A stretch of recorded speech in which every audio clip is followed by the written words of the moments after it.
Welcome to our channel and thank you so much for tuning in. Today we're going to be looking at the Nikon Z8, the latest mirrorless camera from Nikon. Our technical team have been busy testing this and we're going to help you to decide if this is the camera for you. We're also going to look at the Z9 and other competitors and see where the Z8 sits in the market.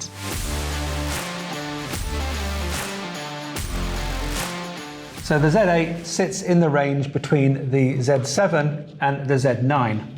Price-wise, it also sits in the middle. The Z7 II going for about £2,400 or dollars, the Z9 going for about £5,300 or dollars, and the Z8 is about £4,000 or dollars.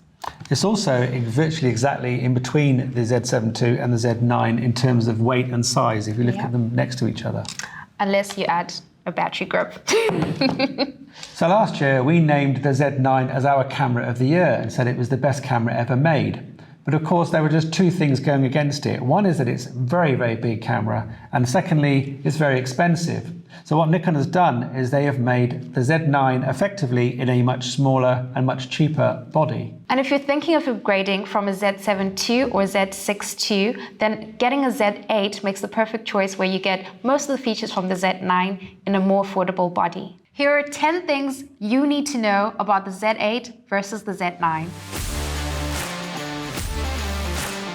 Both cameras have the same sensor, a 45.7 megapixel full-frame stacked CMOS sensor and the same X-Speed 7 processor.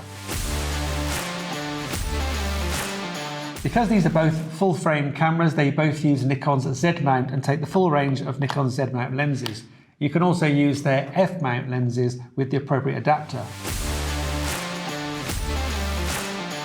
When it comes to memory card slots, both have dual slots. The Z9 has two for CF Express Type B cards or XQD, and the Z8 has a slot for an SD card and a CF Express card Type B.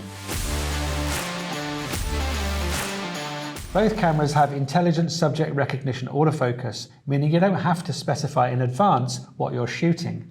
And it can recognize humans, animals, birds, vehicles, aeroplanes, and trains. The Nikon Z8 also includes deep learning AF, and its subject detection and AF work down to -9 EV for video and stills. Another similarity is that both cameras have a three-way tilting screen, so that's really useful for any photographer, but it doesn't tilt all the way to the front if you're looking to vlog, for example. Neither of these cameras has a traditional mechanical shutter. Instead, they both rely entirely on an ultra-fast silent electronic shutter that promises minimal subject distortion thanks to the very fast readout.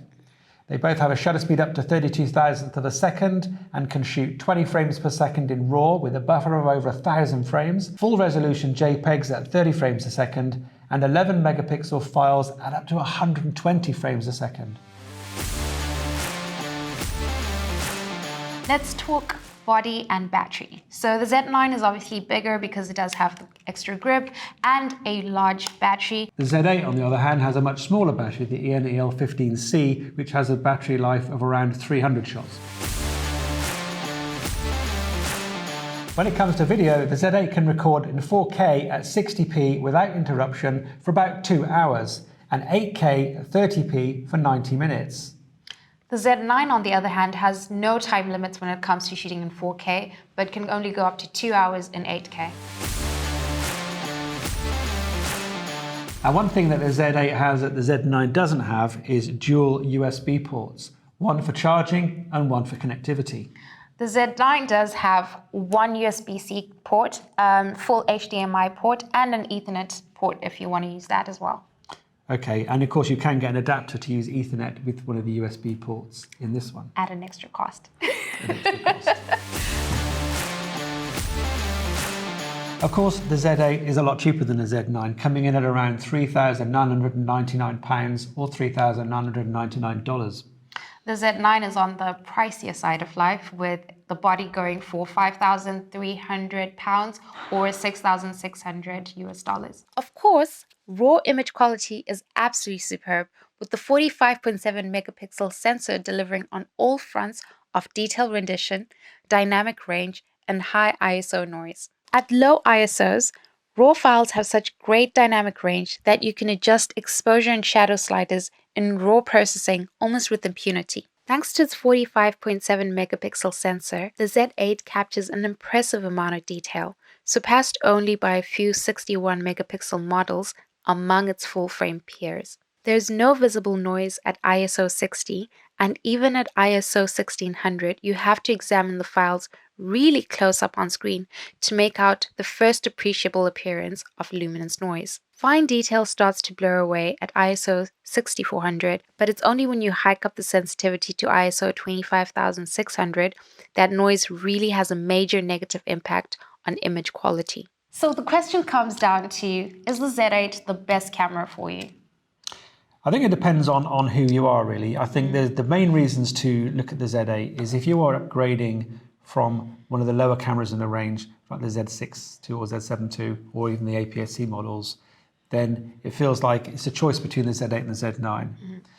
Also, if you're still using Nikon DSLRs like a D850 and you haven't leapt into mirrorless yet because you're waiting for the right model, then clearly you have a choice of two models, and the Z8 is clearly the inheritor of the D850 mantle. And, you know, from a price perspective as well, if I'm thinking of upgrading, I want a camera that's still, you know, good, affordable, but gives me the same specs that maybe the Z9 does have, which the Z8 really covers. Absolutely. I think there's only one reason really to buy the Z9 over the Z8, even if you can afford it and you've got the money and you can choose between both of them. Obviously, you're going to be carrying around a bigger, heavier camera, but if you're a big sports shooter, for example, or wildlife shooter, and you're frequently using very big, heavy lenses, they might balance better on a camera like this. And of course, you've got the extended battery with the extra battery life. But I think other than that, the Z8's got some advantages that the Z9 doesn't have. True. For example, if I was shooting mostly on a gimbal, I'm a videographer, this sits perfectly on a gimbal. And I love the fact that in terms of connectivity, it's got the two USB-C options, so I could be live streaming and charging the camera at the same time. And the fact you've got the option also for SD cards, as well as not just using the more expensive CF Express cards. So it comes down ultimately to what you need your camera to do for you. And maybe that will help you guide you to make the right choice of which camera to go for. I think if you do choose the Z8, though, you're not going to regret it, because it really is the state of the art of cameras today. There isn't any camera which is better specified that you can buy than the Z8. Thank you so much for watching this video and this review. We hope you enjoyed it. Remember to comment, like, and subscribe to our channel for more videos.